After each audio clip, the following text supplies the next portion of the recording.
და მითხრა რომ ნორმალურად ვაბარებო და ეთყობა იქ იბარებენ და ეთყობა გავარკვე მაგას აუცილებლად მოვიკითხავ რატო ეგ პრობლემა ოზურგეთის მაჟორიტარი დეპუტატობის კანდიდატმა რამაზ ნიკოლაიშვილმა საარჩევნო კამპანიის ბოლო დღე ოზურგეთის სპორტის სასახლეში ახალგაზრდა სპორტსმენებთან ერთად გაატარა.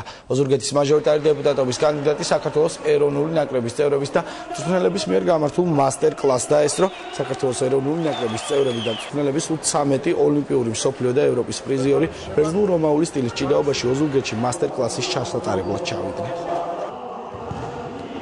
რომ საარჩევნო კამპანიის ბოლო დღეა და მე მიხარია რომ მომეცა საშუალება აი ამ დარბაზში ამდენი მსოფლიო და ევროპის ჩემპიონი და ოლიმპიური ჩემპიონი მენახა. გურიაში უამრავი აი ბავშვია რომელიც ეზიარება ამ ყველაფერს მასტერ-კლასი ჩაუტარეს მათ და დარწმუნებული ვარ რომ შემდგომშიც უამრავი ოლიმპიური და მსოფლიო ჩემპიონი ეყოლება ამ სახეობებიდან გურიას და შესაბამისად მე დარწმუნებული ვარ იმაშიც რომ საკანონმდებლო ორგანოდან სერიოზული მხარდაჭერა ექნება სპორტსმენებს. საქართველოში ესეთი აქცია ჩატარდა პირველად საერთოდ პირველად არის ისტორიაში რომ ოლიმპიურმა მსოფლიო და ევროპის ჩემპიონებმა ასეთ ლეგენდარულ სპორტსმენებმა მასტერ-კლასი მოუწყო გურულ სპორტსმენებს.